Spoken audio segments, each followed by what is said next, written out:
Assalamualaikum warahmatullahi wabarakatuh. Nama saya Muhammad Arif Bahtiar, NPM 84, angkatan 18, di kelas analisis kebutuhan A. Di sini studi kasus saya dengan judul pembuatan aplikasi absensi dana pensiun Asabri berbasis mobile. Judul paper referensi saya, desain dan implementasi sistem absensi mahasiswa berdasarkan fitur pengenalan wajah dengan menggunakan metode Harlike Feature. Di bawahnya ada nama penulisnya dan juga ada kode papernya. Untuk isinya saya mulai dari metode penelitiannya dulu. Saya jabarkan ada 9 poin. Yang pertama ada pengolahan citra digital, yaitu sebuah ilmu mengolah citra secara digital. Citra itu seperti gambar untuk yang tidak bergerak atau mungkin video yang bergerak secara digital menggunakan gadget, menggunakan elektronik. Sedangkan biometrik itu suatu karakteristik fisik yang unik khas antara satu individu dengan yang lain. Jadi tidak ada yang sama seperti primary key. Itu jenisnya seperti wajah, bentuk wajah, terus fingerprint dan lain-lain. Terus pengenalan pola wajah. Sistem pengenalan wajah adalah pengaplikasian dalam ilmu computer vision dengan cara mencocokkan citra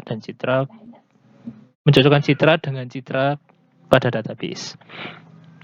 Selanjutnya ada OpenCV, Open Source Computer Vision. Ini library yang dikembangkan di Rusia. Itu untuk library untuk penglihatan komputer secara real time dan rilis di bawah lisensi BSD. Ini bisa diakses secara free.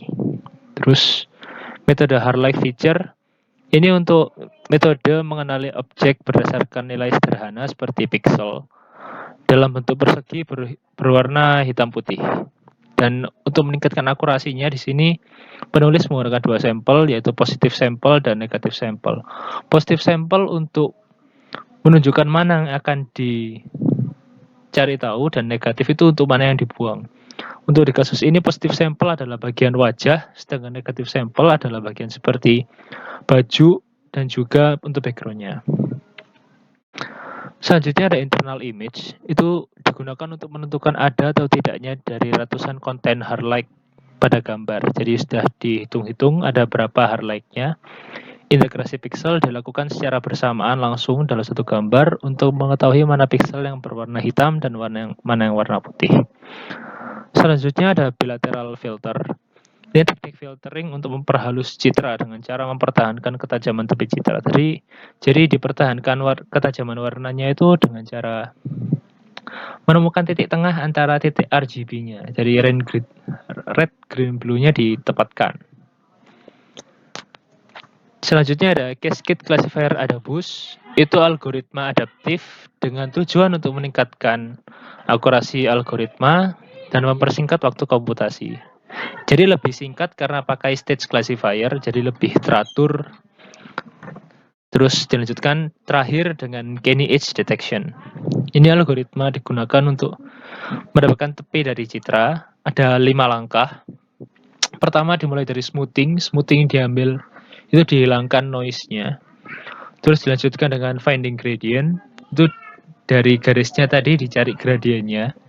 Dilanjutkan dengan non-maximum suppression, itu dihitung dengan maksima lokalnya. Itu setelah dicari gradiennya, dicari maksima lokalnya. Kemudian dilanjut lagi dengan double thresholding. Dari semua titik-titik tadi, mana yang berpotensi untuk thresholding.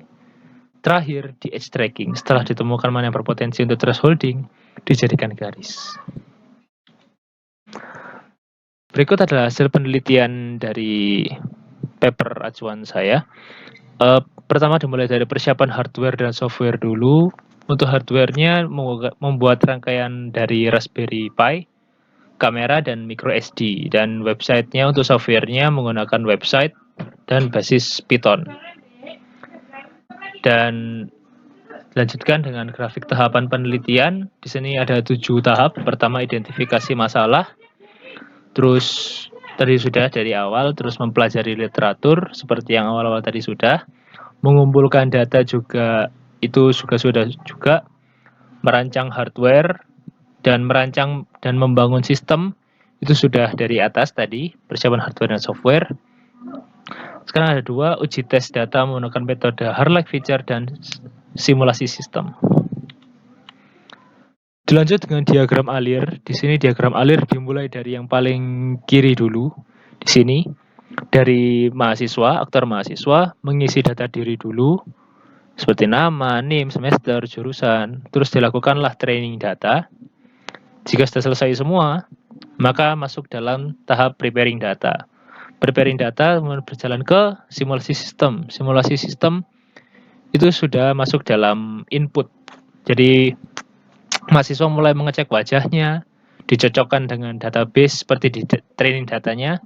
Kalau memang cocok, masuk ke dalam sinkronisasi ke sistem akademik mahasiswa. Tapi kalau masih belum cocok, maka akan kembali ke mahasiswa lagi dengan output error. Dilanjut ke use case diagram di sini. Di use case diagram ada dua aktor antara admin dan mahasiswa. Mahasiswa memiliki satu action, yaitu hanya proses absensi kehadiran saja. Sedangkan admin memiliki 4 poin di sini yang sesuai dengan data diri mahasiswa yang diisi. Saya lanjut. Kemudian ada output pada Raspberry Pi, gambar 10 di paper penelitiannya. Di sini ada gambar penulisnya, Efta Indra, dengan ada kotak merah. Maksudnya kotak merah di sana itu adalah positive sampling dari highlight feature-nya. Jadi mana yang akan diintegrasi di sana. Yang di luar kotak merah adalah negative sampling. Itu yang akan dilepas, akan dibuang. Dan sudah terhitung, sudah masuk. Dan untuk selanjutnya output website absensi gambar 11 pada paper penelitiannya dimunculkan dalam website.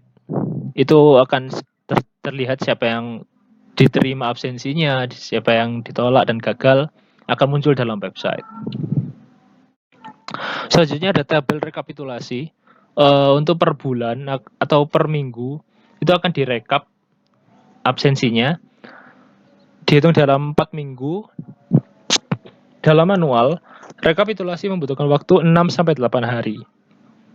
Sedangkan jika menggunakan sistem absensi pola wajah, hanya dibutuhkan waktu 3-4 hari saja. Ringkasan jurnal, absensi menggunakan face recognition dengan metode highlight feature bisa terhitung efektif karena bisa menanggulangi kecurangan dalam hal absensi dan terhitung efisien karena dapat melakukan rekapitulasi dalam waktu 3-4 hari lebih cepat. Sekarang masuk ke dalam tahap analisa kebutuhan. Di sini ada tahap pertama. Kenapa ini dibangun? Kenapa ini dibuat? Penelitian ini dilakukan karena mudahnya tindak kecurangan dalam absensi yang konvensional menggunakan tanda tangan. Jadi dibuat pakai face recognition. Siapa yang menggunakan sistem aplikasi ini? Ini digunakan untuk mahasiswa dan tenaga pengajar di kampus. Where, di mana, itu perangkat tersebut digunakan di wilayah kampus. How, bagaimana cara bekerjanya. Perangkat lunak mengambil sampel bentuk muka dari subjek, dari mahasiswanya, kemudian diubah menjadi garis-garis dan piksel, dan diiterasi sebanyak 30-50 kali menggunakan ada boost tadi, sehingga membentuk kombinasi yang unik untuk setiap data yang masuk. Kemudian dicocok-cocokkan dan tersimpan.